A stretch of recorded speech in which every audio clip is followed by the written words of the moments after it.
اور ذاکرین اور ان کے مولوی حضرات اس باغ فدق کے قضیے کو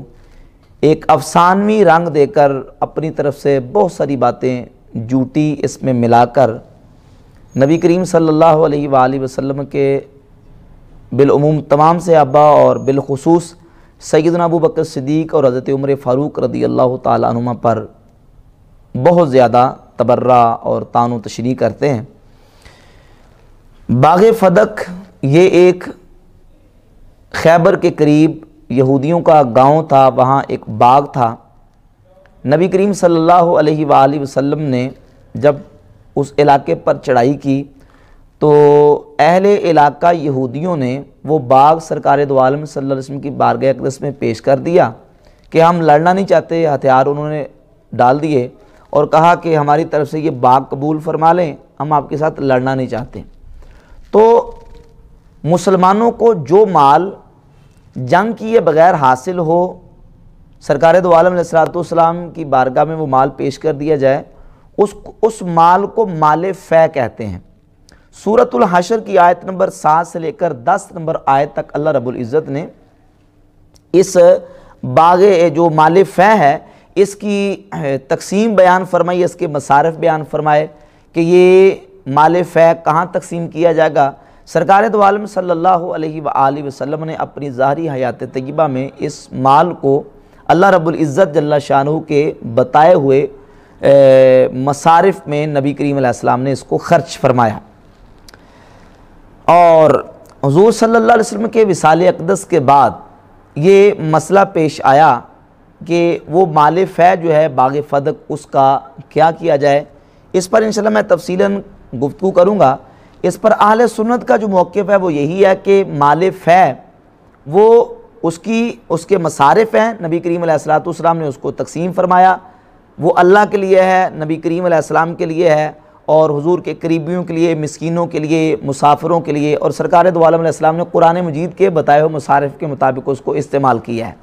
اب اہل تشیع کا اس میں باغ فدق کے حوالے سے جو دعویٰ ہے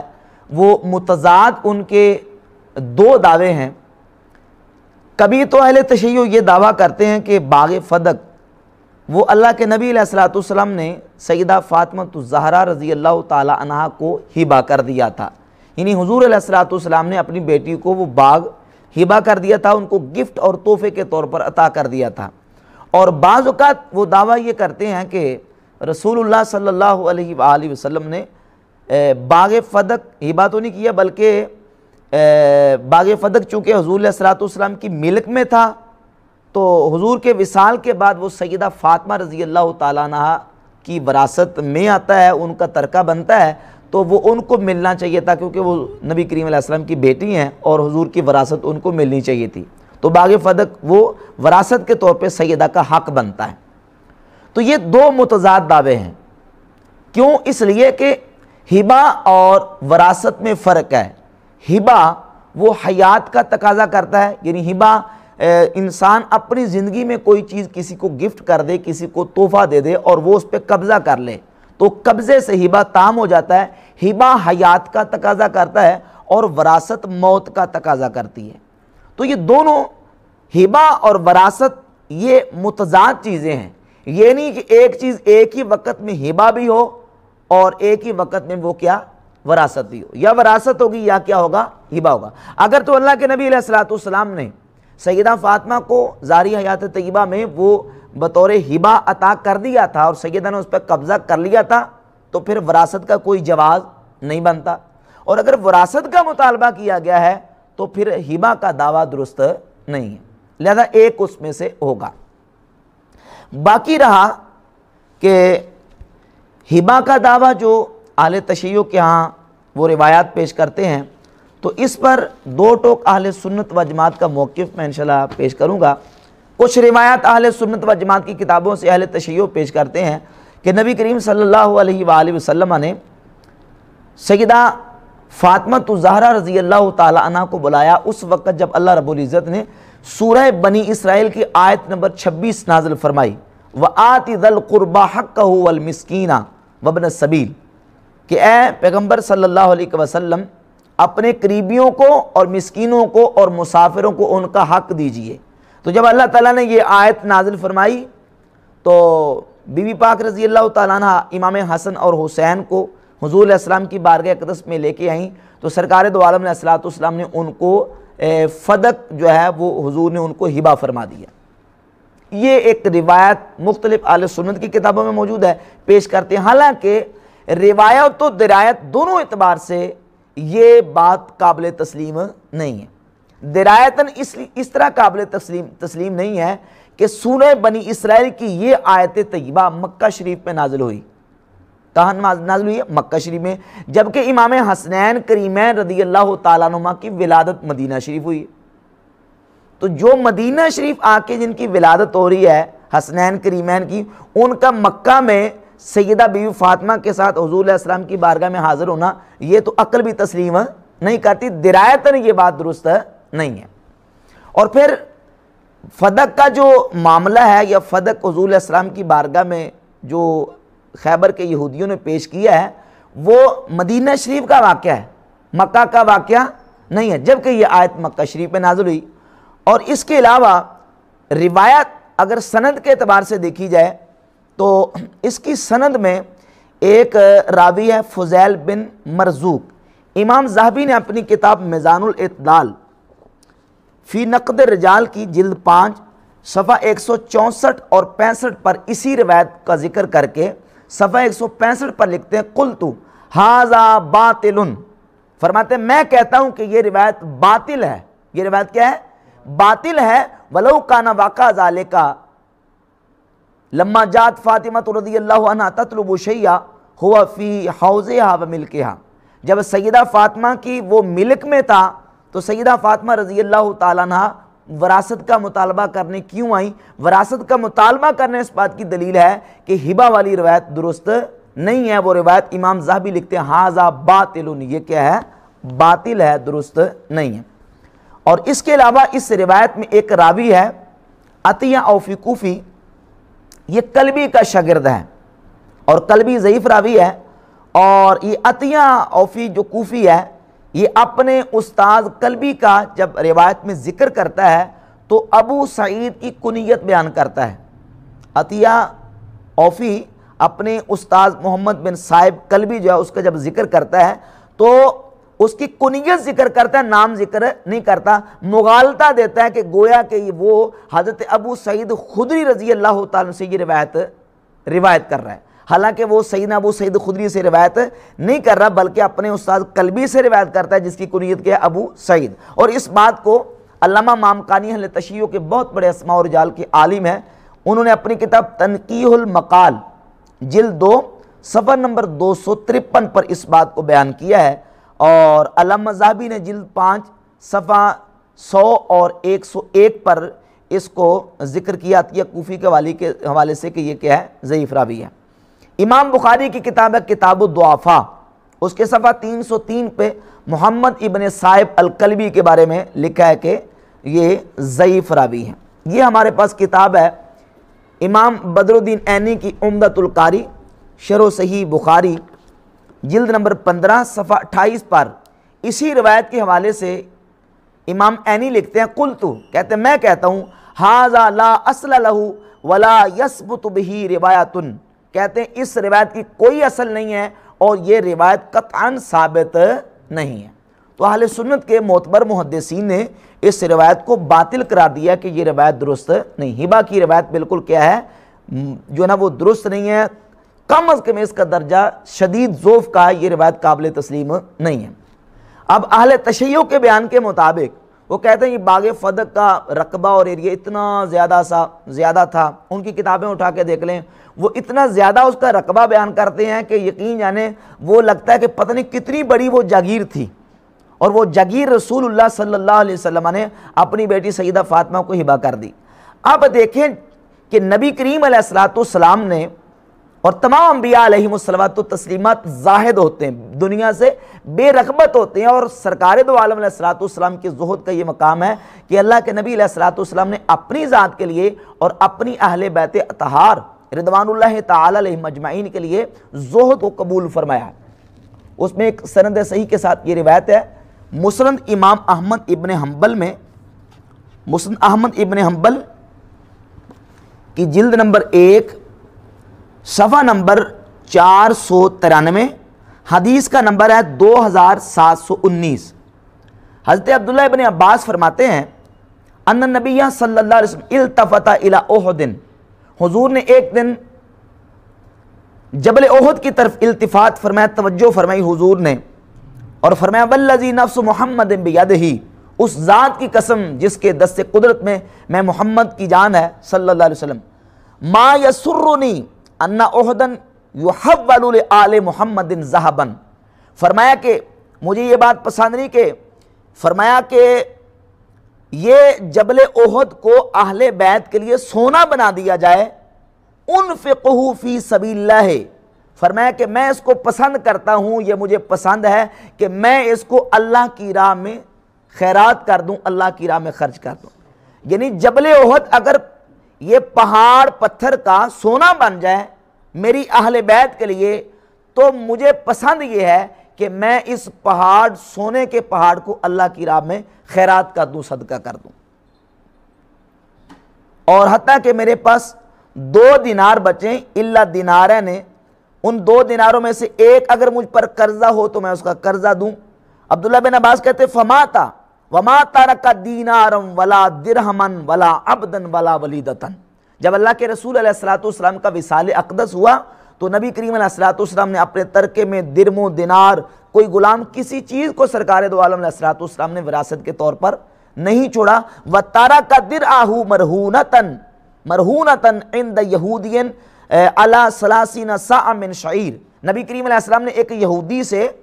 30 صاع جو لیے تھے، ان جو کے بدلے میں اپنی زرہ نبی کریم علیہ السلام نے اس یہودی کو رہن رکھی تھی جب سرکار دو عالم علیہ السلام کا وصال اقدس ہوا۔ تو جو نبی اپنے لیے اور اپنی اہل بیت اطہار کے لیے اتنا زہد اختیار کریں، وہ اتنی بڑی پراپرٹی اور اتنا بڑا رقبہ اور اتنا بڑا ایریے پر مشتمل جو اتنا بڑا باغ ہے، وہ سیدہ بیوی فاطمہ کو ہبہ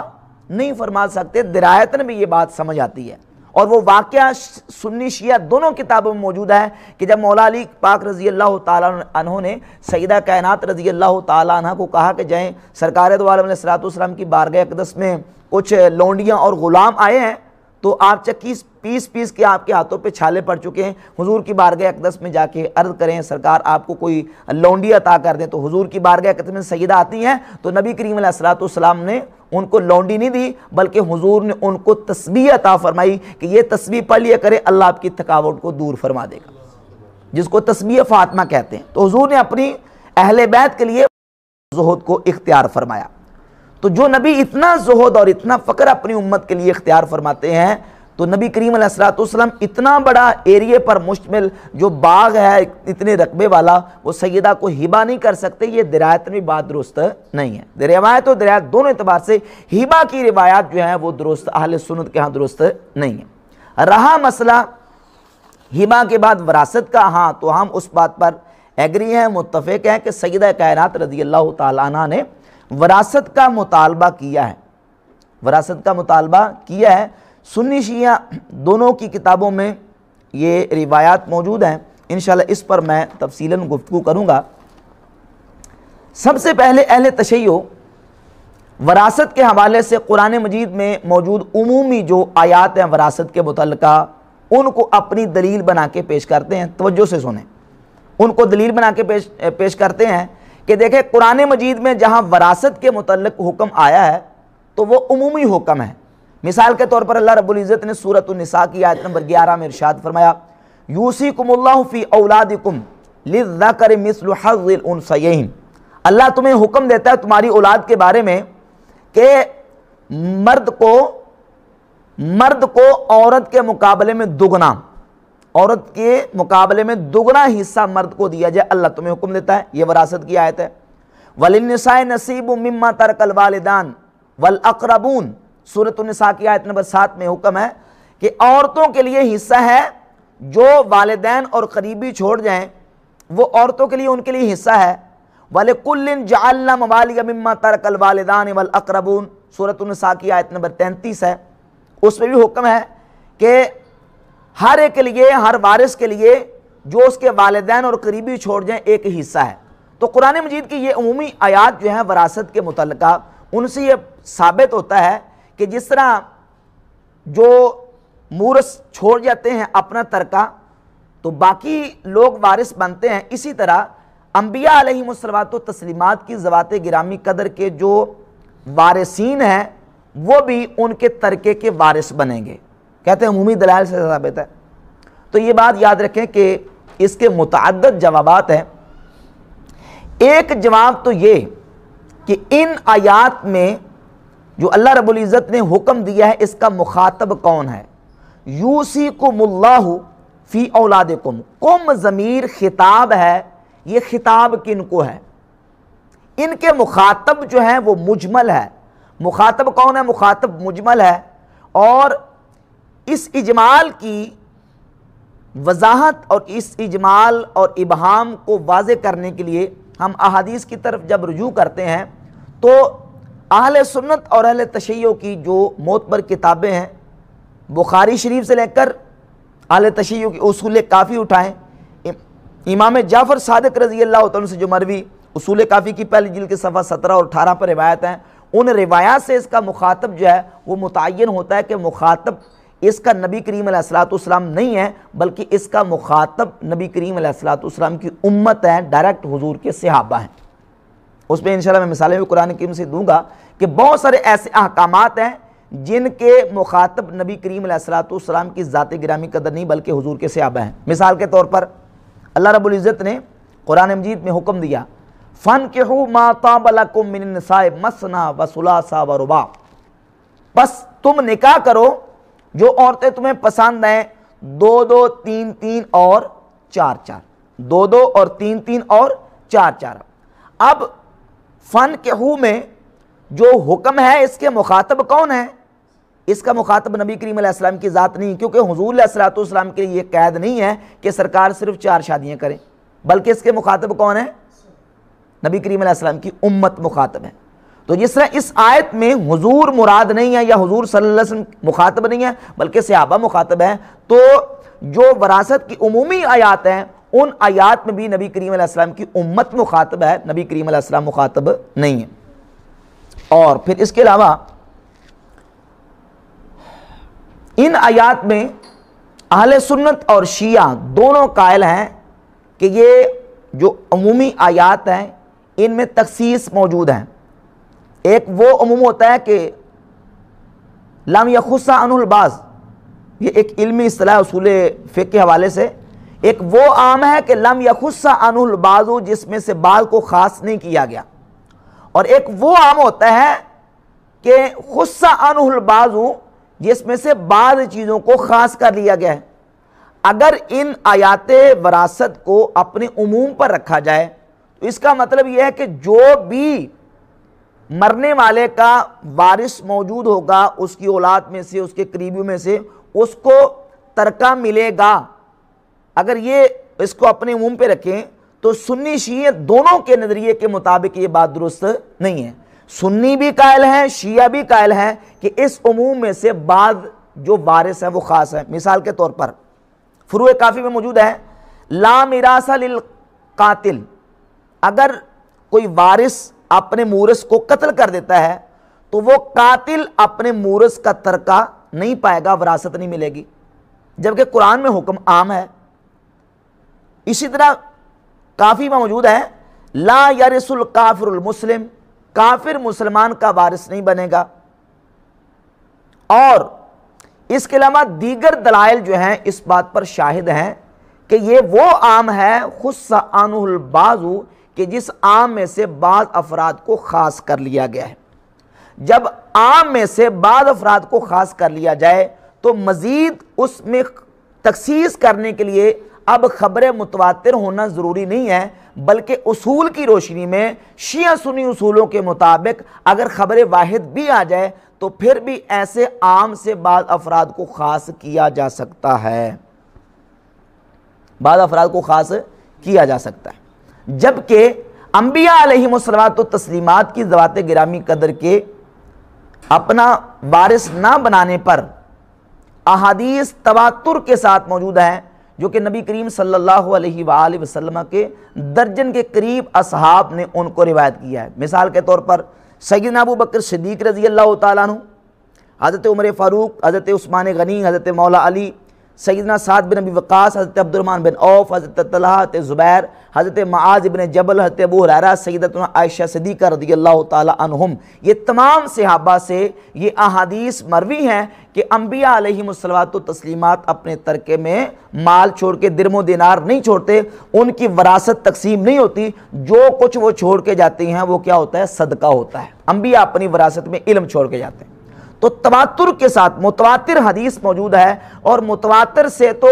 عام لم یخص عنہ البعض بھی ہو تو اس میں سے بھی جو ہے وہ تخصیص کرنا متواتر کے ذریعے درست ہے اور یہ اصول کے مطابق ہے۔ جبکہ اہل تشیع کی جو معتبر کتابیں ہیں، مثال کے طور پر ملا یاز الفقی میں یہ ایک اور تخصیص موجود ہے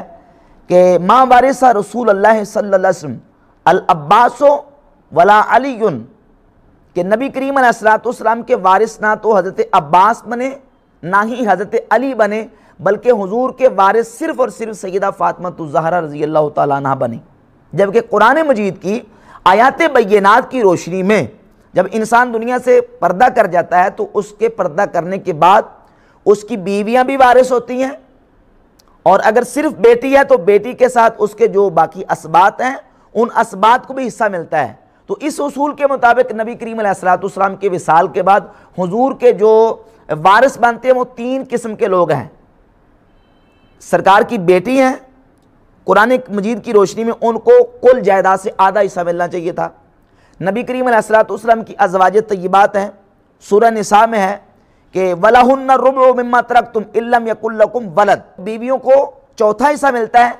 فَإِن كَانَ لَكُمْ وَلَدٌ فَلَهُنَّ الثُّمُنُ مِمَّا تَرَكْتُمْ، بیویوں کو 8واں حصہ ملتا ہے۔ کتنا حصہ؟ 8واں حصہ۔ تو چونکہ حضور علیہ السلام کی بیٹی موجود تھی تو اصول کے مطابق اگر وراثت تقسیم کرنی ہے تو سیدہ کائنات کو کل وراثت کا آدھا، اور بیویوں حضور کی ازواج طیبات کو 8واں حصہ، اور باقی جو بچنا تھا وہ نبی کریم علیہ السلام کے چچا حضرت عباس کو ملنا چاہیے اگر اصول کے مطابق آنا ہے۔ جبکہ ایسا نہیں ہوا، اور حضور صلی اللہ علیہ وسلم کے وصال کے بعد جن تک یہ روایت اور حدیث نہیں پہنچی تھی یقیناً سب نے مطالبہ کیا۔ صحیح بخاری میں موجود ہے کہ سیدہ فاطمہ الزہرا رضی اللہ تعالیٰ نے تو مطالبہ کیا ہی کیا ہے، ازواج طیبات نے، امہات المومنین نے حضرت عثمان غنی رضی اللہ تعالیٰ عنہ کو تیار کیا اور حضرت عثمان سے انہوں نے مطالبہ کیا۔ صحیح بخاری اور اس کے علاوہ دیگر روایت بھی ہیں، ارسل ازواج النبی صلی اللہ علیہ وسلم عثمان الی ابی بکر، ازواج نبی نے عثمان غنی کو ابو بکر صدیق کے پاس بھیجا وراثت کا مطالبہ کرنے کے لیے۔ تو یہ روایت بالکل ثابت ہے کہ انہوں نے بھی وراثت کا مطالبہ کیا، لیکن ابو بکر صدیق رضی اللہ تعالیٰ عنہ نے ان کو وراثت نہیں دی، اور وہی حدیث بیان کی اور سیدہ عائشہ صدیقہ رضی اللہ تعالیٰ عنہ نے امہات المومنین کو بتایا کہ اللہ کے نبی علیہ السلام کا فرمان ہے کہ انبیاء اپنے پیچھے مالی وراثت چھوڑ کے نہیں جاتے۔ تو یہ عمومی جو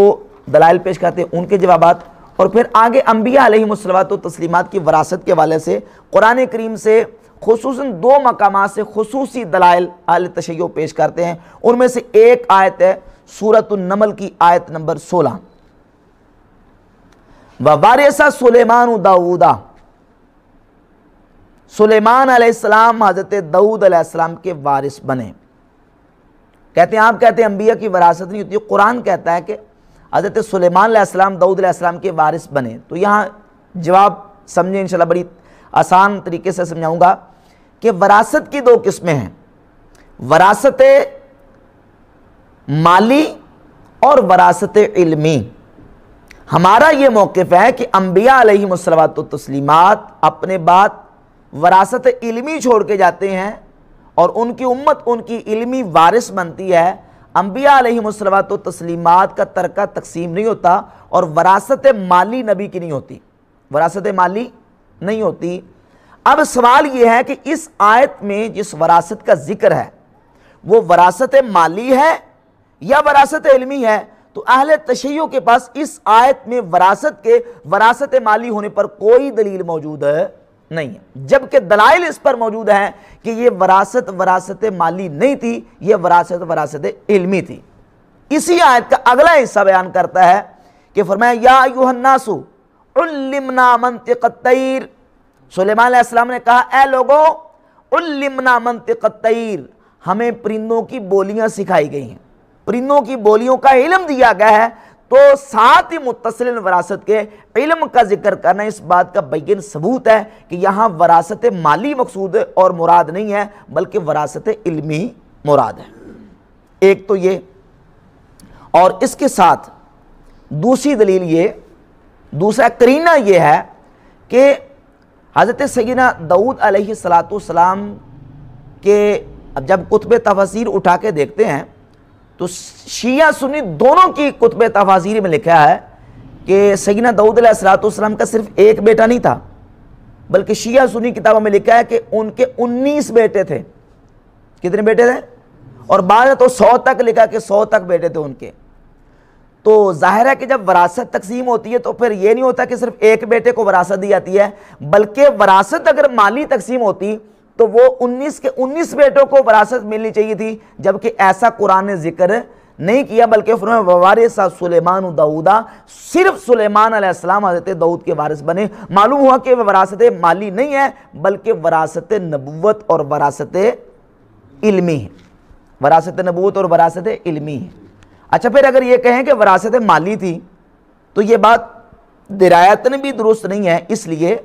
کہ یہ بات تو کنفرم ہے شیعہ سنی عقیدے کے مطابق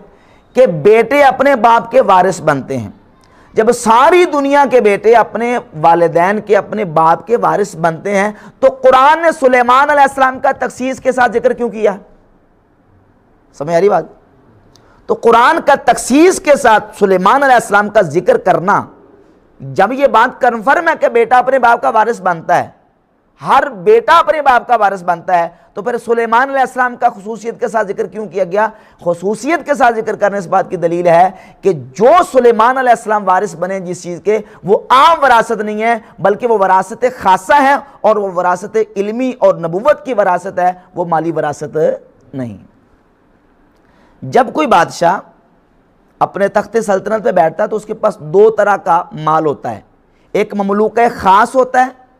اور ایک مملوکہ حکومت ہوتا ہے۔ داؤد علیہ السلام بادشاہ تھے، اللہ کے نبی تھے، حکومت بھی چلائی انہوں نے، ان کے پاس 2 طرح کا مال تھا، ایک مملوکہ خاص۔ مملوکہ خاص کون تھا؟ کہ جو وہ زیرہ بنا کے کمائی کرتے تھے، اسی سے اپنی وہ زندگی کے گزر اوقات اسی سے وہ کرتے تھے اور اسی سے گزر بسر کرتے تھے، زیرہ بنا کے۔ جو بادشاہ ہونے کے باوجود حضرت داؤد علیہ السلام زیرہ بناتے تھے اور زیرہ بنا کے بیچتے، اور اس سے جو ان کو روزی ملتی تھی اس سے اپنی گزر اوقات چلاتے تھے۔ یہ ان کا مملوکہ خاص تھا۔ اور ایک تھا مملوکہ حکومت، یعنی جو حکومت ان کے پاس تھی، ملک کا جو مال اور ملک کا جو ان کے پاس سرمایہ تھا وہ مملوکہ حکومت ہوتا ہے۔ اور یہ اصول ہے کہ دنیا میں جو بھی بادشاہ کے پاس ہوتا ہے حکومت کا پیسہ، اس کے وصال کے بعد دنیا سے جانے کے بعد وہ حکومت کا پیسہ جو ہے وہ بچوں میں تقسیم، وہ وراثت بچوں میں تقسیم نہیں ہوتی۔ سلیمان علیہ السلام کو جو داؤد علیہ السلام سے وراثت ملی ہے، اگر آپ یہ کہیں کہ مال کی وراثت تھی تو وہ مال کی وراثت نہیں تھی، کیونکہ بادشاہ کے پاس جو مملوکہ حکومت ہوتا ہے وہ اس کی اپنی ملک میں نہیں ہوتا بلکہ وہ حکومت اور ملک کا پیسہ ہوتا ہے، وہ تقسیم نہیں ہوتا۔ تو لازمی جو سلیمان علیہ السلام کو وراثت ملی ہے وہ وراثت علمی تھی، وہ وراثت مالی نہیں تھی۔ اس کے علاوہ قرآن مجید میں وراثت جو ہے وہ 2 طرح کی بیان کی گئی ہے۔ وراثت قبضے کے معنی میں اور حکومت کے معنی میں بھی کلمہ استعمال ہو قرآن مجید میں، جس طرح قرآن مجید میں للہ میراث السماوات والارض، اللہ کے لیے آسمانوں اور زمین کی میراث۔ اب یہاں میراث سے مراد وہ تو نہیں جو ترکہ کو چھوڑ کے جاتا ہے، یہاں میراث سے مراد کیا ہے؟ حکومت، قبضہ، کہ آسمان و زمین پر اللہ ہی کا قبضہ، اللہ کے کنٹرول میں، اللہ کے قبضے میں ہے۔ وَوَارِثَ سُلَيْمَانُ دَاوُدَ، سلیمان علیہ السلام داؤد علیہ السلام کے وارث بنے، کیا معنی؟ معنی یہ ہے کہ جو حضرت داؤد علیہ السلام کے قابو میں، کنٹرول میں اور حکومت تھی، وہ حکومت اللہ تعالیٰ نے حضرت سلیمان علیہ السلام کو عطا فرمائی۔ اور پھر مزے کی بات یہ کہ اہل تشیع کی جو مستند کتاب ہے الاصول من الکافی، کلینی صاحب کی جلد 1 صفحہ 118 پہ، تو بالکل بات ہی سمجھیں کہ امام جعفر صادق رضی اللہ تعالیٰ نے ختم کر دی۔ روایت کا نمبر ہے 598۔ امام جعفر صادق فرماتے ہیں اِنَّ سلیمان وارث داؤد، حضرت سلیمان علیہ السلام حضرت داؤد کے وارث بنے، وَإِنَّ مُحَمَّدًا صلی اللہ علیہ وسلم وارث سلیمان، اور محمد مصطفیٰ حضرت سلیمان علیہ السلام کے وارث بنے۔ وَإِنَّ وَرِثْنَا مُحَمَّدًا، اور ہم محمد مصطفیٰ کے وارث بنے، وَإِنَّ عِنْدَنَا عِلْمَ التَّوْرَاةِ وَالْإِنْجِيلِ وَالزَّبُورِ وَطِبْيَانَ مَا فِي الْأَلْوَاحِ، ہمارے پاس تورات، زبور، انجیل کا علم ہے۔ یعنی حضرت امام جعفر صادق نے تو بالکل بات ہی ختم کر دی کہ حضرت سلیمان داؤد علیہ السلام کے وارث بنے اور نبی کریم صلی اللہ علیہ وسلم حضرت سلیمان کے وارث بنے۔ اب بتائیں اہل تشیع اس بات کو واضح کریں کہ حضور نبی کریم علیہ السلام نے سلیمان علیہ السلام کی جو وراثت پائی ہے، حضور حضرت سلیمان علیہ السلام کے جو وارث بنے ہیں، وہ وراثت مالی تھی یا وراثت علمی تھی؟ حضرت سلیمان سے حضور کو کون سا رقبہ اور نبی کریم علیہ السلام نے کون سی مالی وراثت پائی ہے، کون سی جائیدادیں اور کون سا مال و دولت نبی کریم علیہ السلام کو وراثت میں ملا ہے؟ مالی وراثت قطعاً نہیں تھی، بلکہ وہ وراثت علمی تھی۔ جس طرح حضور نبی کریم علیہ السلام سیدنا سلیمان علیہ السلام کے وارث علمی بنے ہیں، اس طرح سلیمان علیہ السلام حضرت داؤد علیہ السلام کے وارث علمی تھے، نہ کہ مالی وراثت نہیں تھی۔ اور اس کے ساتھ یہ کتاب ہے تفسیر فرات الکوفی، اہل تشیع کی یہ تفسیر کی مختصر سی کتاب ہے۔ اس کے صفحہ نمبر 82 پہ لکھا ہے، صفحہ 82 ہے، اور یہ مطبع الحیدریہ بن نجف الاشرف، فرات بن ابراہیم بن فرات الکوفی، احد علماء الحدیث فی القرن الثالث، یہ 30ویں صدی کے ان کے عالم ہیں۔ انہوں نے اس روایت کو ذکر کیا ہے کہ سرکار دو عالم صلی اللہ علیہ وسلم نے حضرت مولا علی سے فرمایا انت اخی و وارثی، اے علی تو میرا بھائی اور تو میرا وارث ہے۔ والذی قال والذی، عرض کی یا رسول اللہ کیا میں آپ کا وارث بنوں گا؟ فرمایا ہاں۔ ما ورثت الانبیاء من قبلی، فرمایا مجھ سے پہلے انبیاء وارث نہیں بنے۔ عرض کی کہ یا رسول اللہ وما ورثت الانبیاء من قبل کا، تو پھر کس چیز کے وارث بنے نبی؟ تو قال کتاب ربہم وسنت نبیہم، نبی جب کسی نبی کا وارث بنتا تھا تو وہ اللہ کی کتاب اور اپنے نبی کی سنت کا وارث بنتا تھا۔ تو یعنی علی تو بھی میرا وارث ہوگا، لیکن وہ وراثت مالی نہیں ہوگی، وہ وراثت کون سی؟ وراثت علمی ہوگی۔ لہذا ان دلائل سے بحمد تعالیٰ یہ بات بالکل واضح اور عیاں ہوتی ہے کہ انبیاء علیہم الصلوۃ والتسلیمات کی ذوات گرامی قدر کو اللہ رب العزت نے جو وراثت انبیاء کی عطا کی ہے وہ وراثت علمی تھی، وراثت مالی نہیں تھی۔ ایک اور قرآن مجید سے دلیل پیش کرتے ہیں۔ سیدنا زکریا علی نبینا علیہ السلام نے اللہ رب العزت کی بارگاہ میں دعا کی، سورہ مریم شریف کی ابتدائی آیات طیبات ہیں۔ عرض کی وَإِنِّي خِفْتُ الْمَوَالِيَ مِن وَرَائِي وَكَانَتِ امْرَأَتِي عَاقِرًا، یا اللہ مجھے اپنے بعد اپنے قریبیوں سے ڈر ہے، وَكَانَتِ امْرَأَتِي عَاقِرًا، اور میری بیوی بھی بانجھ ہے، فَهَبْ لِي مِن لَّدُنْكَ وَلِيًّا، پس مجھے اپنی بارگاہ سے اپنے پاس سے ایک وارث عطا کر، یارثنی یارث من آل یعقوب، جو میرا بھی وارث بنے اور آل یعقوب کا وارث بنے، وَاجْعَلْهُ رَبِّ رَضِيًّا، اور اے میرے رب اس کو مقبول فرما، اس کو اپنی بارگاہ میں پسندیدہ کر۔ یا اللہ مجھے ایسا وارث عطا کر جو میرا اور آل یعقوب کا وارث بنے، ایسا مجھے اپنی بارگاہ سے وارث عطا کر۔ کہتے ہیں اس آیت سے ثابت ہوا کہ انبیاء علیہم الصلوات و تسلیمات کے بھی وارث ہوتے ہیں۔ اس کا سیاق و سباق اگر آپ دیتے ہیں تو اس سے واضح ہوتا ہے کہ یہ وراثت علمی تھی، وراثت نبوت تھی، وراثت مالی نہیں تھی۔ ایک تو اس پہ قرینہ یہ کہ زکریا علیہ السلام وہ لکڑی کا کام فرماتے تھے، لکڑی کا کام کرتے تھے، بڑھئی کا کام کرتے تھے۔ ظاہر ہے کہ ان کے پاس وہ مال و دولت اور دنیا کی جو جائیدادیں جگیریں وہ تو تھی نہیں،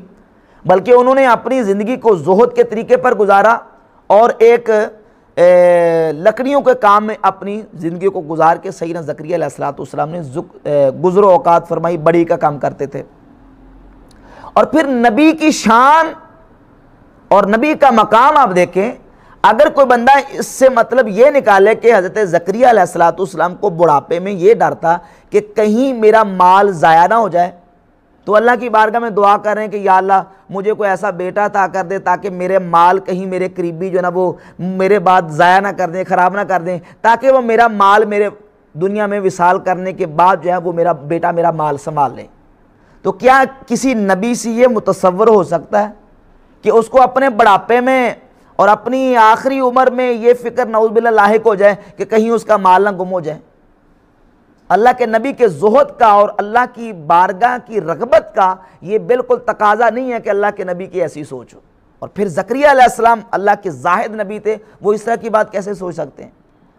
اب انہیں فکر اس بات کی نہیں تھی کہ ان کا مال نہ کہیں رشتہ دار خراب کر دیں، مال نہ کہیں رشتہ دار برباد کر دیں، بلکہ فکر اپنی امت کی، اپنی قوم کی تھی کہ میرے بعد کہیں میری قوم گمراہ نہ ہو جائے۔ تو اللہ کی بارگاہ میں دعا کی کہ یا اللہ مجھے کو وارث علمی عطا کر، جس کو تو میرے بعد اپنا پسندیدہ اپنا نبی بنا لے، اور یا رب العالمین ایسا وارث عطا کر جو میرا بھی وارث ہو اور آل یعقوب کا، یعنی یعقوب علیہ السلام کی اولاد میں جو نبوت تسلسل سے جاری ہے وہ نبوت اس کو ملے اور وہ میری قوم کی ہدایت کا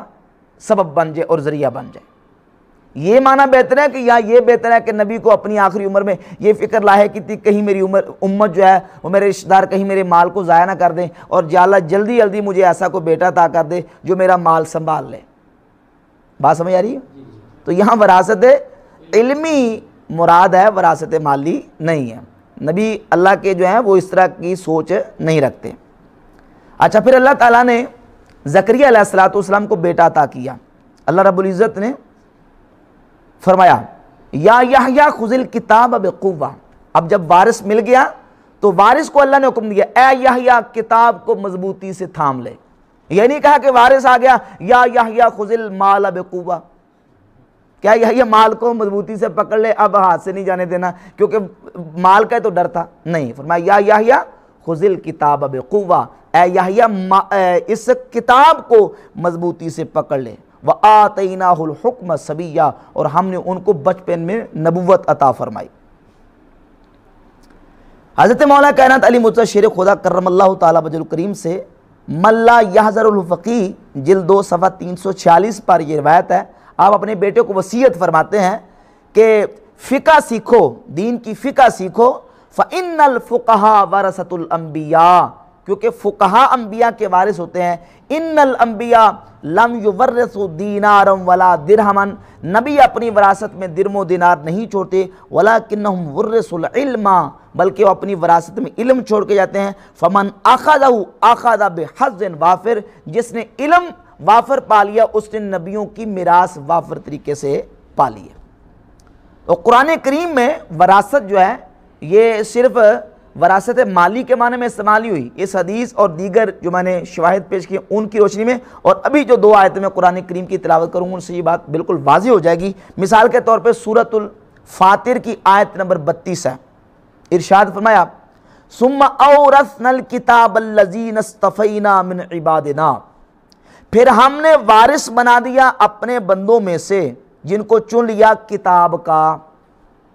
اورثنا الکتاب، اورثنا الکتاب، کتاب کا وارث بنا دیا۔ تو جو کتاب کے وارث بنیں گے وہ علم کے وارث ہوں گے یا مال کے وارث ہوں گے؟ وہ علم کے وارث ہوں گے۔ تو ان 2 واقعات کو جو پیش کیا جاتا ہے ان سے وراثت علمی مراد ہے، وراثت مالی مراد نہیں ہے۔ یہ تو تھے ان کے دلائل جو عمومی آیات وراثت سے اور یہ جو خصوصی 2 واقعات ان سے پیش کرتے ہیں، بحمد تعالیٰ میں نے ان کو بالکل واضح طور پر بیان کر دیا ہے۔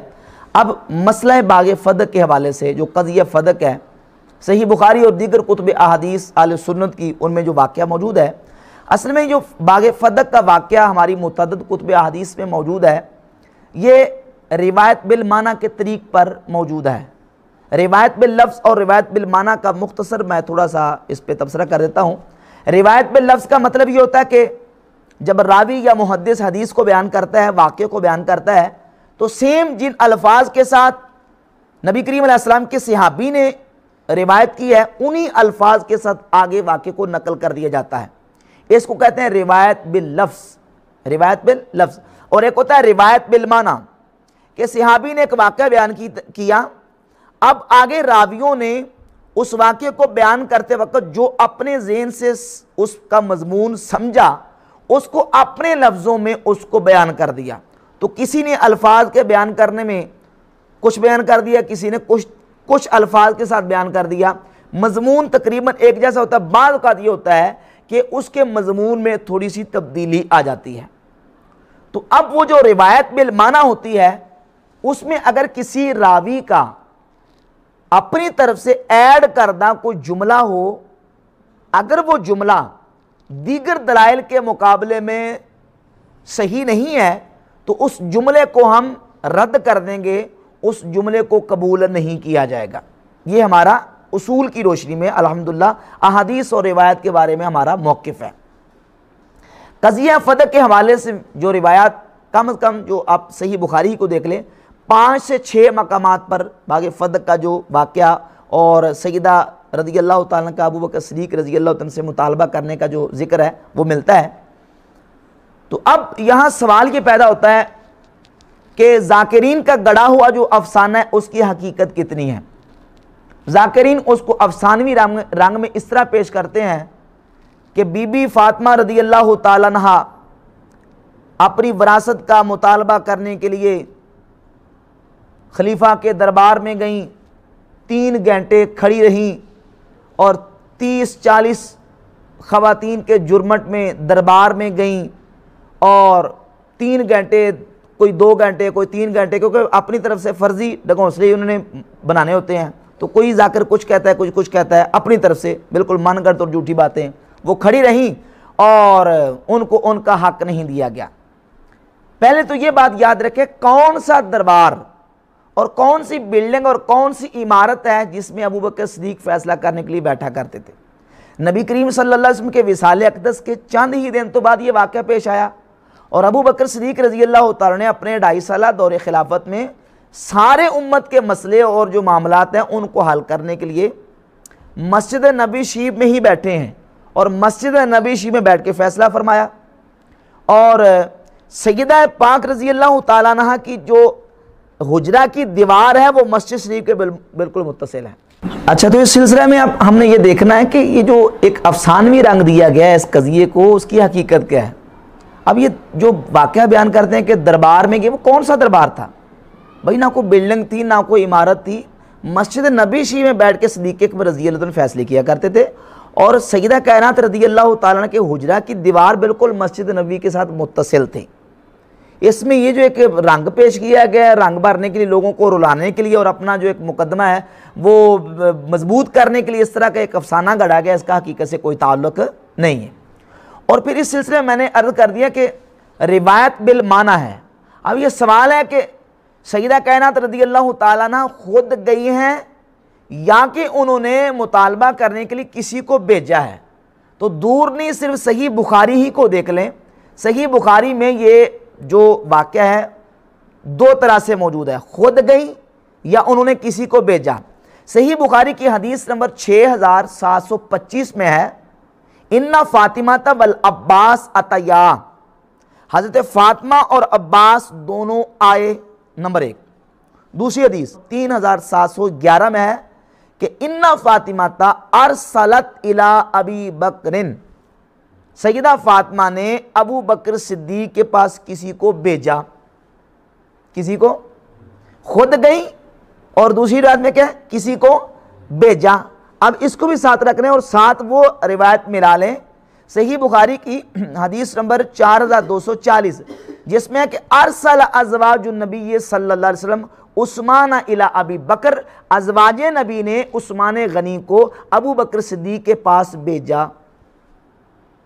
سمجھ رہی بات کی؟ تو اب ان تمام روایات کو اور سیدہ کائنات رضی اللہ عنہ کی عفت، عزت، عصمت اور آپ کے حیا کو سامنے رکھتے ہوئے آپ کی شخصیت اور ذات کا تقاضا یہ ہے کہ دنیا کے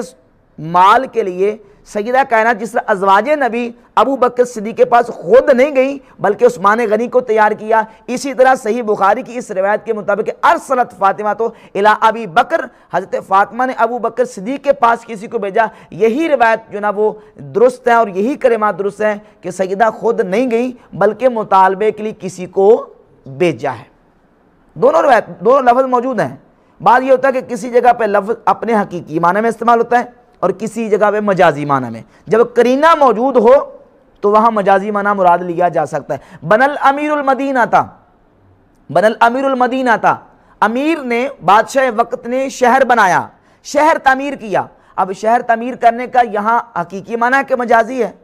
ظاہر ہے کہ حقیقتاً تو نہیں ہو سکتا نا کہ وہ کانڈی تیسی لے کے بادشاہ خود آ گیا اور اس نے اینٹیں اور گارا لے کے شہر تعمیر کرنا شروع کر دیا، نہیں، بلکہ یہاں مجازی معنی ہے کہ اس نے کسی سے شہر بنوایا، معماروں سے شہر بنوایا۔ تو سیدہ رضی اللہ تعالیٰ خود نہیں گئی، ارسلت فاطمہ تو الی ابی بکر، سیدہ فاطمہ نے ابو بکر صدیق کے پاس کسی کو مطالبہ کرنے کے لیے بھیجا۔ اور آپ کی ذات گرامی قدر اور آپ کی شخصیت جو ہے تقاضا بھی یہی کرتی ہے کہ آپ خود نہیں گئیں، جس طرح ازواج نبی خود نہیں گئیں اس طرح سیدہ کائنات بھی خود نہیں گئی۔ اور انہوں نے پھر مطالبہ کیا کہ نبی کریم صلی اللہ علیہ وسلم کی وراثت سے مجھے دیا جائے، اور ابو بکر صدیق رضی اللہ تعالی عنہ نے ان کے سامنے یہ عذر پیش کیا کہ میں آپ کو یہ باغ نہیں دے سکتا، اس لیے کہ رسول اللہ صلی اللہ علیہ وسلم کا فرمان ہے لا نورث ما ترکنا صدقۃ، فرمایا کہ ہم انبیاء کا گروہ، ہم کسی کو اپنا وارث نہیں بناتے، وارث نہیں بنائے جاتے، جو ہم چھوڑ کے جاتے ہیں صدقۃ، وہ کیا ہوتا ہے؟ صدقہ ہوتا ہے،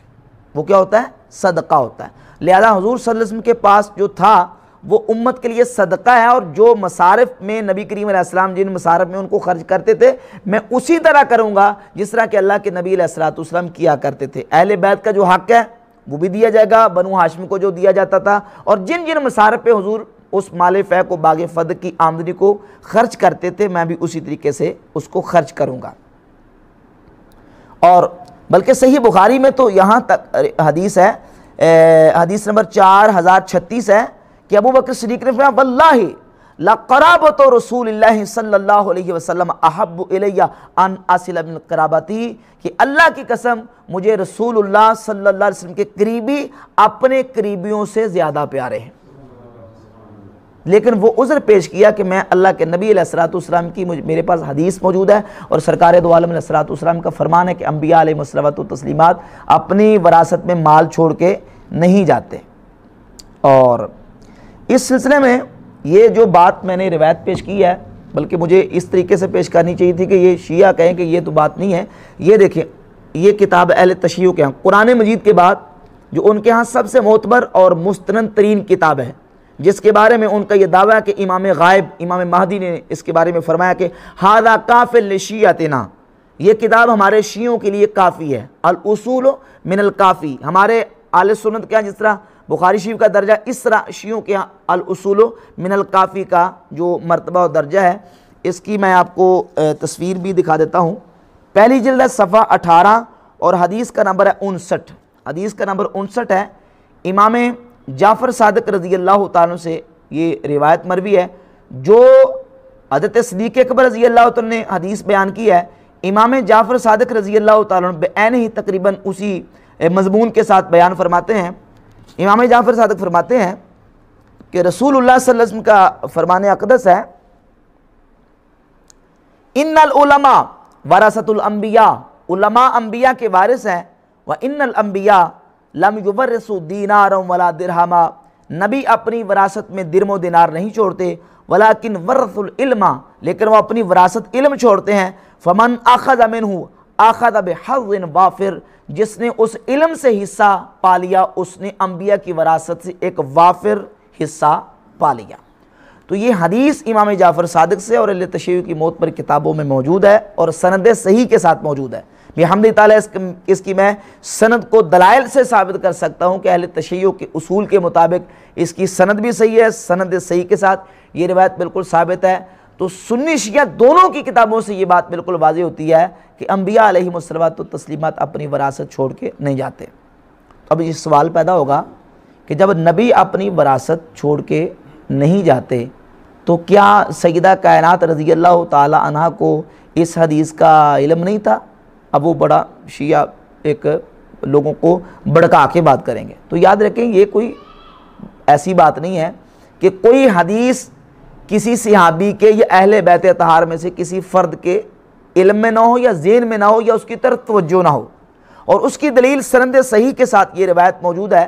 کہ سیدہ کائنات رضی اللہ تعالی عنہا نے احمد بن حنبل جلد نمبر 1 حدیث کا نمبر میرے پاس ہے، حدیث نمبر 15، جب سیدہ کائنات رضی اللہ تعالی عنہا نے مطالبہ کیا،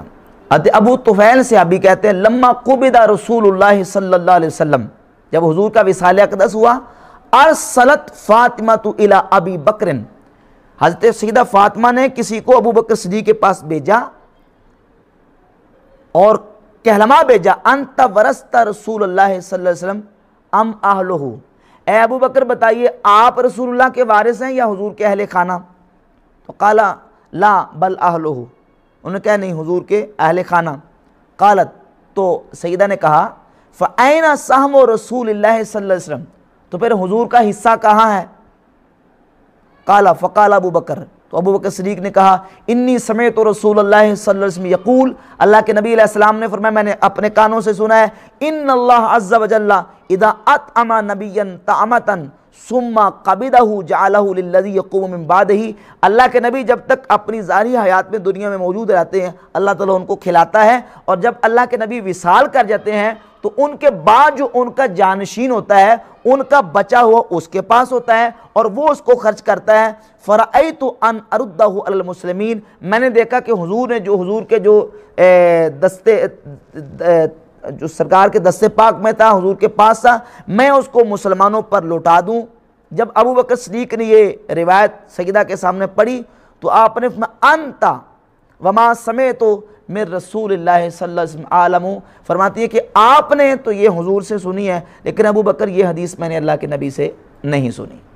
تو خود سیدہ کائنات نے اقرار فرمایا کہ میں نے یہ حدیث اللہ کے نبی علیہ الصلوۃ والسلام سے نہیں سنی، اور یہ روایت بھی سند کے اعتبار سے کیا ہے درست ہے، کم از کم حسن درجے کی روایت ہے کہ سیدہ کائنات رضی اللہ تعالیٰ نے خود اقرار کیا اس بات کا کہ میں نے یہ حدیث نبی کریم علیہ الصلوۃ والسلام سے نہیں سنی۔ تو اس کے بعد سیدہ کائنات رضی اللہ تعالیٰ عنہ کی ذات گرامی قدر نے وراثت کے مسئلے میں حضرت ابو بکر صدیق رضی اللہ عنہ کے ساتھ بات نہیں کی۔ بعض راویوں نے اس واقعے کو بیان کرنے میں کہ سیدہ نے بات نہیں کی، اس کو کچھ اس انداز سے پیش کر دیا کہ سمجھنے والے کچھ جو مخالفین تھے وہ یہ سمجھے کہ شاید سیدہ کائنات نے ابو بکر صدیق رضی اللہ تعالی عنہ کے ساتھ دوبارہ کلام نہیں کیا، دوبارہ ان کے ساتھ بات ہی نہیں کی، اور اس کو بات کو اس طرح انہوں نے گما دیا اور الٹا کر دیا کہ جناب سیدہ کائنات تو اتنا ناراض ہوگی، اتنا غصے ہوگی کہ انہوں نے ابو بکر صدیق کے ساتھ بول چال ہی چھوڑ دیا، بولنا ہی ختم کر دیا۔ حالانکہ اس روایت کا اس حدیث کا مطلب کیا ہے محدثین سے پوچھ لیتے ہیں۔ یہ امام ترمذی کی کتاب ہے سنن الترمذی، سنن الترمذی میں امام ترمذی رحمہ اللہ صفحہ 466 حدیث کا نمبر ہے 1609، اس روایت کو بیان کرتے ہیں جس میں یہ لفظ ہے کہ سیدہ کائنات نے فرمایا لا اکلمکما، اے ابو بکر آج کے بعد، عمر آج کے بعد میں تمہارے ساتھ کلام نہیں کروں گی۔ اب اس کا مطلب کیا ہے؟ اس حدیث کے جو راوی ہیں علی بن عیسیٰ محدث ثقہ راوی ہیں، وہ فرماتے ہیں اس حدیث کا مطلب یہ ہے تعنی فی ھذا المیراث، یعنی میں تمہارے ساتھ اس میراث کے مسئلے پر دوبارہ کلام نہیں کروں گی، نہ یہ کہ میں حدیث رسول سن کے یہ کہہ دوں کہ میں تمہارے ساتھ آج کے بعد بات ہی نہیں کروں گی، تمہارے ساتھ کوئی کلام ہی نہیں کروں گی، یہ مطلب ہرگز نہیں ہے، بلکہ مطلب یہ ہے تعنی فی ھذا المیراث، یعنی اس میراث کے مسئلے میں تمہارے ساتھ بات نہیں کروں گی ابدا کبھی بھی، انتما صادقان، کیونکہ تم اس مسئلے میں سچے ہو، میں تمہارے ساتھ اس مسئلے میں دوبارہ بات نہیں کروں گی۔ اور امام عمر ابن شبہ رحمہ اللہ نے بھی اس بات کو بیان کیا ہے، حافظ ابن اسقلانی نے جلد 6 صفحہ 151 پر فتح الباری میں اس کو ذکر کیا ہے کہ سیدہ نے فرمایا کہ اس مال کے بارے میں تمہارے ساتھ دوبارہ اس مسئلے میں کلام نہیں کروں گی۔ تو بحمد تعالیٰ یہ بالکل بات واضح ہو گئی۔ اور اب اس سلسلے میں بخاری اور مسلم سے ایک روایت پیش کرتے ہیں کہ سیدہ کائنات رضی اللہ تعالیٰ عنہ اس مسئلے کے بعد ابو بکر صدیق سے ناراض ہو گئیں، اور ناراض ہونے کے بعد انہوں نے ان کے ساتھ کلام کرنا چھوڑ دیا۔ یہ ایک پیش کرتے ہیں بات۔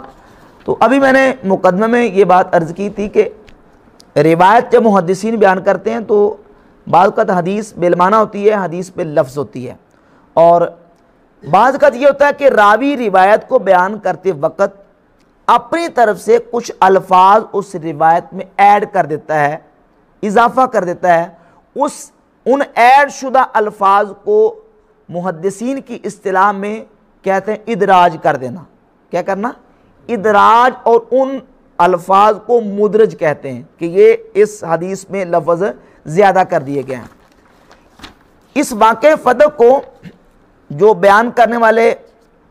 مرکزی راوی ہیں، ان میں ایک راوی ہیں امام زہری، محمد ابن مسلم امام زہری۔ امام زہری سے اس روایت کو ان کے 4 شاگردوں نے روایت کیا ہے، صالح نے، شعیب نے، عقیل نے اور خالد نے۔ کتنے راویوں نے؟ 4۔ ان 4 شاگردوں نے امام زہری سے واقعہ بیان کیا ہے۔ 4 میں سے صرف ایک شاگرد ہیں صالح، وہ اس روایت کو بیان کرتے وقت کالا کا لفظ صحیح مسلم میں موجود ہے، کالا کے لفظ کے ساتھ، جبکہ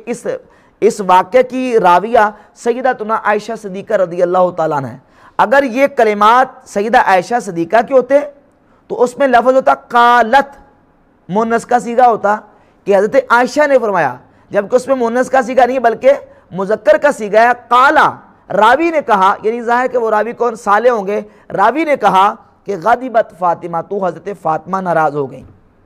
حضرت فاطمہ ناراض ہو گئیں، اور انہوں نے پھر دوبارہ کلام نہیں کیا، اور اس کی وضاحت نہیں ہے، اجمال ہے کہ کلام کس مسئلے میں نہیں کیا۔ اب راوی نے اس میں اپنی طرف سے یہ الفاظ ایڈ کر دے، ادراج کر دیے، اور ادراج شدہ جو کلمات ہوتے ہیں وہ اصل حدیث کا متن نہیں ہوتے، بلکہ راوی کی ایک سوچ اور سمجھ اور فہم ہوتی ہے۔ بعض کا راوی مراد تک صحیح پہنچتا ہے، بعض کا جو ہوتا ہے کہ راوی سے غلطی اور خطا واقع ہو جاتی ہے۔ اگر علی سبیل تنزل یہ بات مان لی جائے کہ سیدہ کائنات رضی اللہ تعالیٰ عنہ ناراض ہوئیں، اور اس جملے کو لے کر اہل تشیع ایک رائی کو پہاڑ بنا کے پیش کرتے ہیں اور کہتے ہیں کہ دیکھیں جی بی بی فاطمہ رضی اللہ تعالیٰ عنہ ابو بکر صدیق سے ناراض ہو گئیں، اور اللہ کے نبی علیہ السلام نے فرمایا من اغضبہا فقد اغضبنی، جس نے فاطمہ کو ناراض کیا اس نے مجھے ناراض کیا۔ تو لہذا ابو بکر صدیق نے ناراض کیا اور وہ اللہ کے رسول کی ناراضگی کا سبب بنے۔ تو یہ یاد رکھے کہ عربی جو زبان ہے اس کی وسعت اپنی جگہ پہ موجود ہے۔ ایک لفظ ہے غضب یغضب، کسی سے ناراض ہونا، اور ایک ہے اغضب یغضب اغضابا، کسی کو بالقصد والالتزام ناراض کرنا، کوئی ایسا عمل اذیت نہ کرنا جس سے کسی کو زبردستی ارادے سے ناراض کیا جائے۔ تو حدیث میں یہ نہیں ہے کہ فاطمہ جس سے ناراض ہوگی اس سے حضور ناراض ہیں، بلکہ یہ ہے من اغضبہا فقد اغضبنی، جس نے فاطمہ کو بالقصد ناراض کیا اس نے مجھے ناراض کیا۔ اب غضب یغضب اور اغضب یغضب کے لفظ میں کیا ہے؟ فرق ہے، معنی میں فرق ہے۔ ناراض ہونا اور چیز ہے اور کسی کو ناراض کرنا اور چیز ہے۔ ابو بکر صدیق نے سیدہ کو ناراض نہیں کیا۔ اگر ان الفاظ کو ثابت بھی مان لیا جائے تو اس سے کم صرف اتنا ثابت ہوگا کہ سیدہ کائنات رضی اللہ تعالیٰ نے ایک تھوڑی دیر کے لیے وقتی ایک مسئلے پر ناراض ہوئیں، اور اب اس کی وضاحت بھی محدثین نے کی ہے کہ اگر ناراضگی مانتے ہیں تو اس ناراضگی کا مطلب کیا ہے۔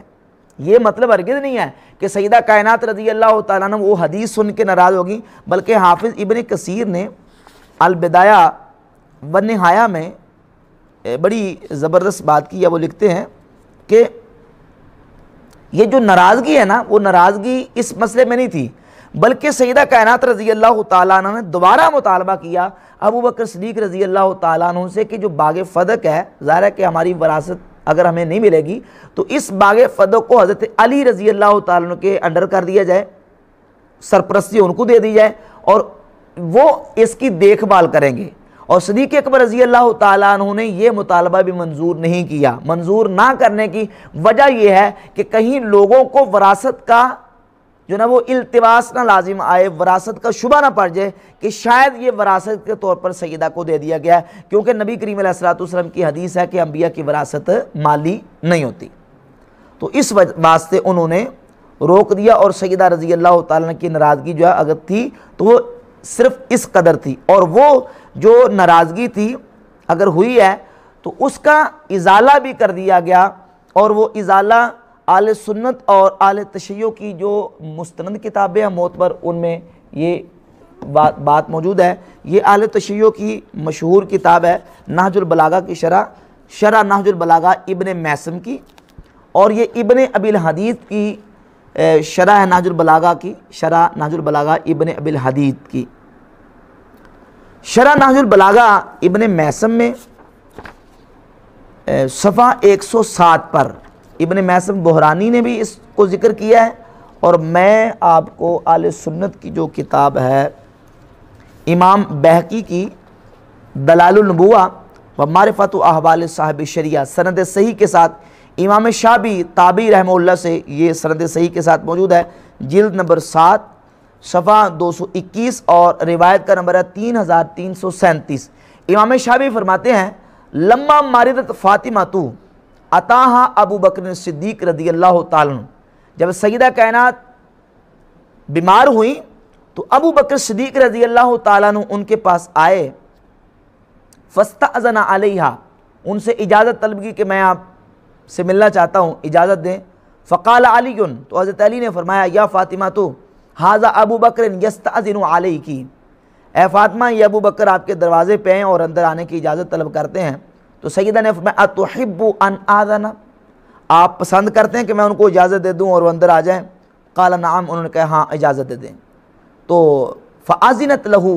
تو سیدہ نے اجازت دی، فدخل علیہا، پھر سیدہ کے پاس ابو بکر صدیق آئے اور ان کو راضی کیا اور کہا واللہ ما ترکت الدار والمال والاہل والعشیرۃ الا ابتغاء مرضات اللہ ومرضات رسولہ ومرضاتکم اہل البیت، اللہ کی قسم میں نے اپنا گھر، اپنا مال، اپنے اہل خانہ، اپنا خاندان چھوڑا ہے تو صرف اللہ کی رضا کے لیے اور اللہ کے رسول کی رضا کے لیے، اور اے اہل بیت تمہاری رضا کے لیے۔ ثم ترداہا، پھر ابو بکر صدیق نے سیدہ کو راضی کیا، حتی رضیت، حتیٰ کہ سیدہ کائنات رضی اللہ تعالیٰ عنہ ابو بکر صدیق سے راضی ہو گئیں۔ سند صحیح کے ساتھ یہ روایت اہل سنت کی کتابوں میں، اور یہ اہل تشیع کی جو کتاب ہے نہج البلاغہ کی شرح ابن میثم کی، اس میں بھی موجود ہے کہ سیدہ کائنات رضی اللہ تعالیٰ عنہ ابو بکر صدیق رضی اللہ تعالیٰ سے راضی ہوگی۔ وہ اگر ناراضگی تھی تو ایک وقتی اور کچھ لمحے کے لیے ناراضگی تھی، وہ ناراضگی ان کی مستقل ناراضگی نہیں تھی۔ اور یہ جو کہا جاتا ہے کہ حضرت سیدہ فاطمہ رضی اللہ تعالیٰ عنہ ابو بکر صدیق سے ناراض رہی حتیٰ کہ انہوں نے اپنے وصال تک ان سے کلام نہیں کیا، یہ بالکل روایت کے بھی خلاف ہے، اور دیگر جو قرائن ہیں وہ بھی اس بات کے ابطال کے شاہد ہیں کہ یہ بات سیدہ کائنات رضی اللہ عنہ کے بارے میں درست نہیں ہے۔ ان میں سے ایک میں دلیل پیش کروں گا، یہ مسند امام احمد ابن حنبل ہے، جلد نمبر 7 مطبوعہ دارالاحیاء تراث لبنان سے چھپی ہے، صفحہ نمبر 402 اور حدیث کا نمبر ہے 25881۔ محدث جعفر بن عمر بن امیہ فرماتے ہیں دخلت فاطمہ علی ابی بکر، سیدہ کائنات ابو بکر صدیق کے پاس آئیں، فقالت، اور آ کے ابو بکر صدیق سے کہا اخبرنی رسول اللہ صلی اللہ علیہ وسلم،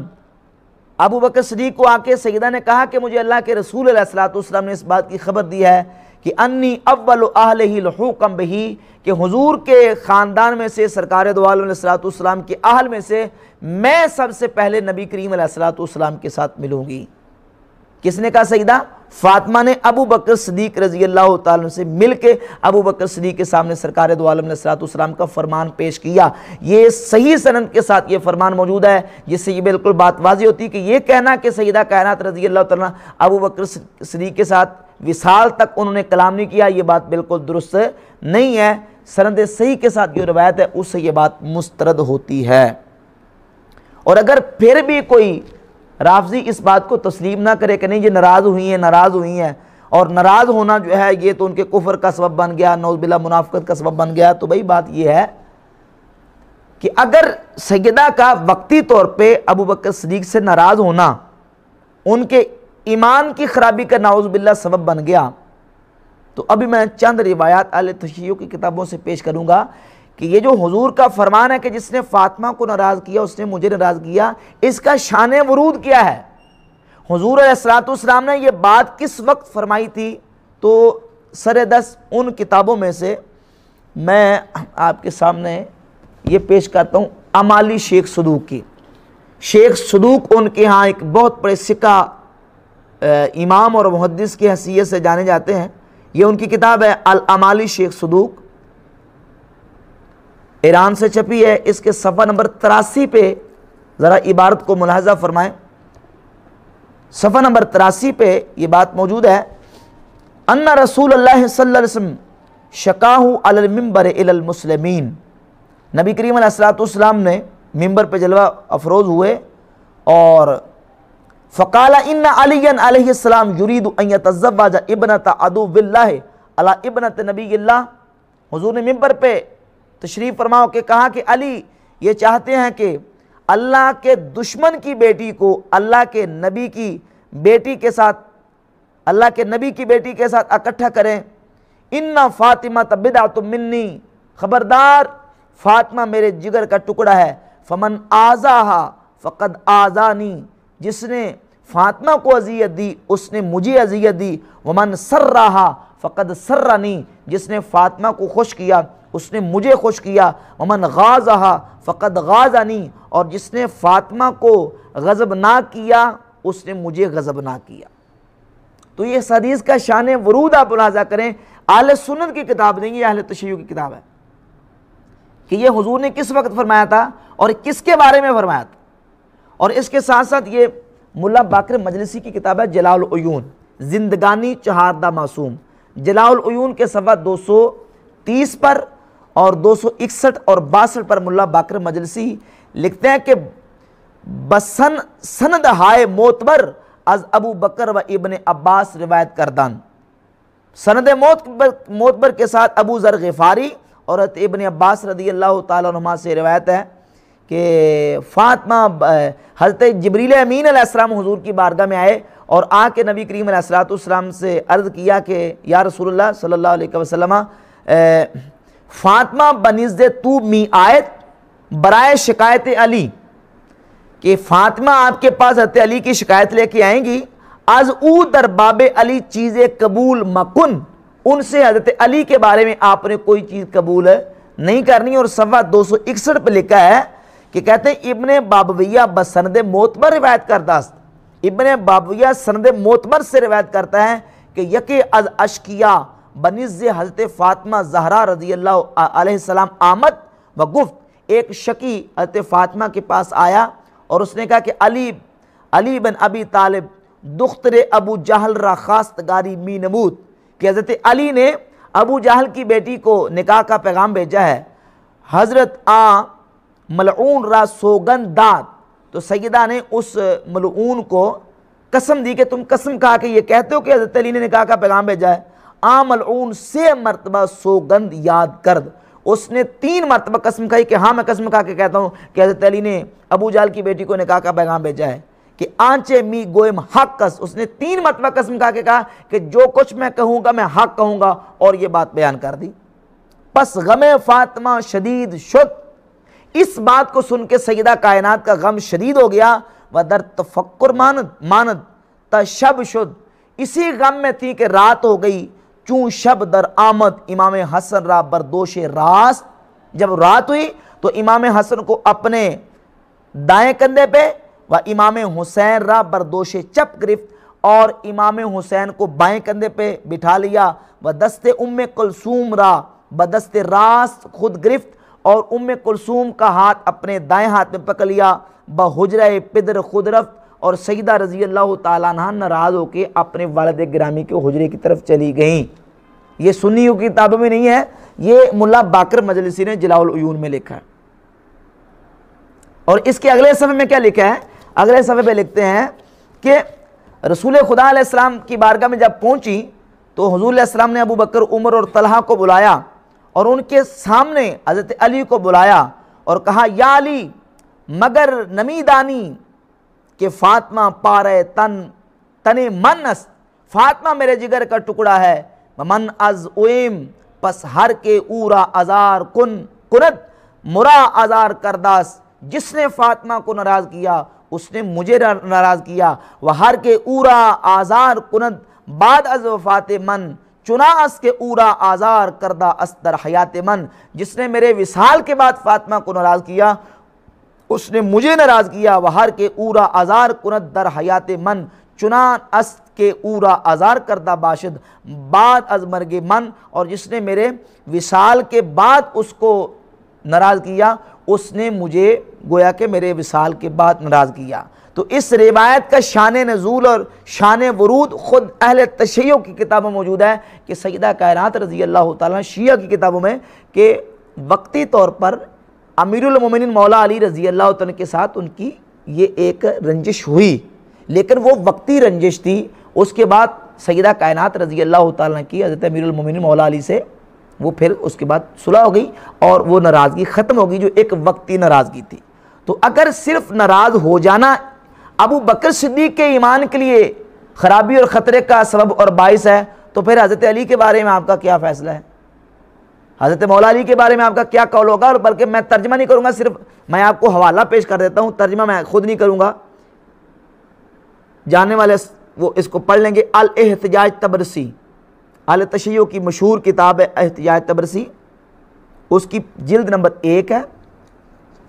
جلد 1 کے صفحہ نمبر آپ دیکھیے 280 پہ ہے کہ سیدہ کائنات رضی اللہ عنہ کے بارے میں کیا کچھ انہوں نے اپنی کتابوں میں منسوب کیا ہے کہ حضرت مولا علی کو سیدہ نے فرمایا یا ابن ابی طالب اشتملت شملت الجنین وقعدت حجرت الزنین، نعوذ باللہ، یعنی سیدہ کائنات مولا علی سے نعوذ باللہ اتنی ناراض ہوئی کہ یہ کلمات تک حضرت مولا علی کو کہہ دیا۔ میں ترجمہ نہیں کروں گا۔ تو بھائی بات یہ ہے کہ ناراضگی ہونا یہ کوئی ایمان کی منافی نہیں ہے۔ اس کی ایک میں صرف آخر میں مثال پیش کروں گا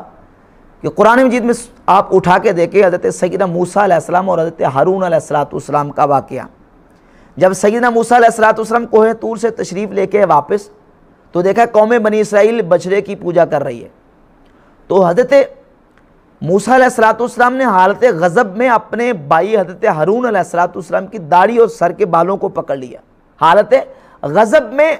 آپ کی داڑھی اور سر کے بالوں کو پکڑ لیا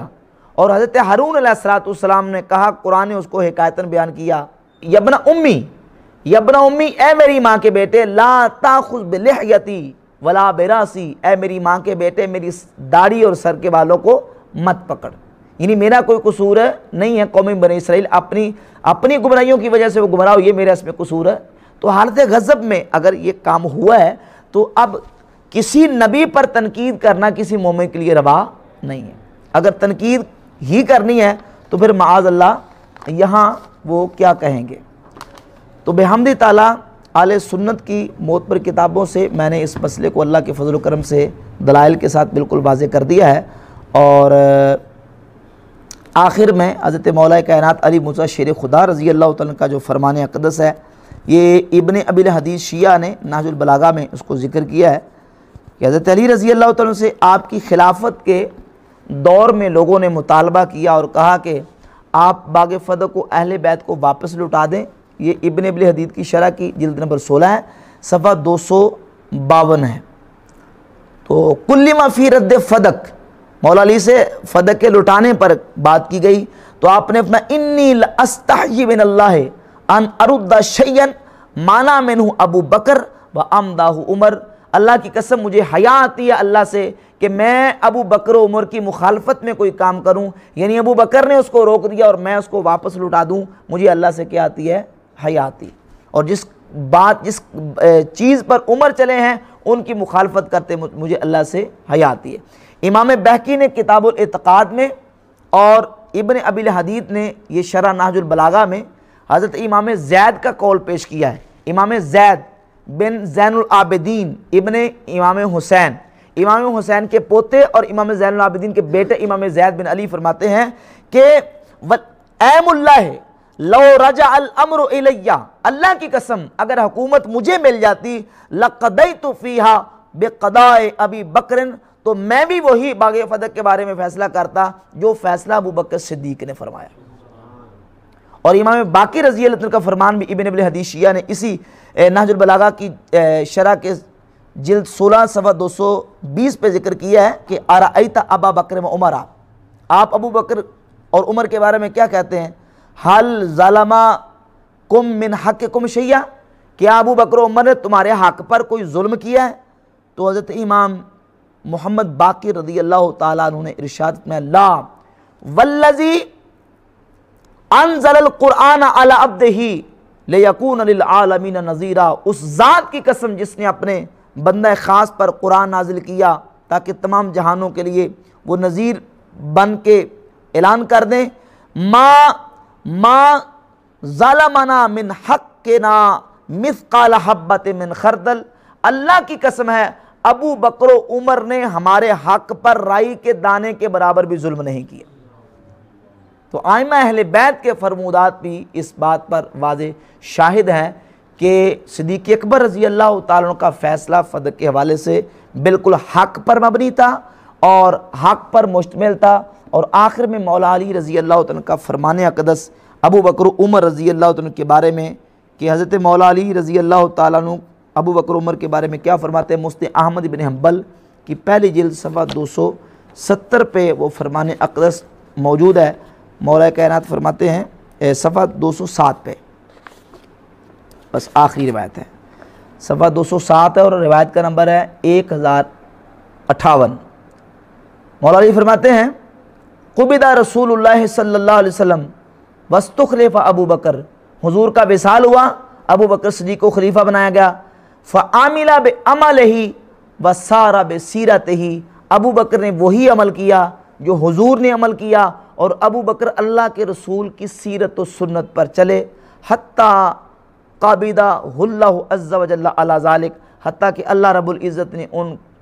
کی روح کو قبض فرمایا، ثم استخلف عمر، پھر عمر کو خلیفہ بنایا گیا رضی اللہ عنہ علی ذالک، فعمل بعملہما وسار بسیرتہما، اور عمر نے بھی نبی کریم علیہ السلام کی سیرت کے مطابق عمل کیا۔ اور روایت نمبر 1062 ہے، اس میں لفظ ہے فعمل بعمل رسول اللہ وسنت نبیہ، ابو بکر و عمر اللہ کے نبی کریم علیہ السلام کے عمل کے مطابق چلے اور انہوں نے اللہ کے نبی علیہ السلام کی سنت کے مطابق معاملہ فرمایا۔ تو بحمد تعالیٰ ان روایت اور حدیث سے اور خود مولا علی رضی اللہ عنہ کے فرمودات سے یہ بات بالکل واضح ہوگی کہ قضیہ فدق کا جو مسئلہ تھا، صدیق اکبر رضی اللہ عنہ کا فیصلہ بالکل کتاب و سنت کے بعین ہی مطابق تھا، اور صحابہ اکرام علیہ مردوان سب کا اس مسئلے پر تصفیہ ہو چکا۔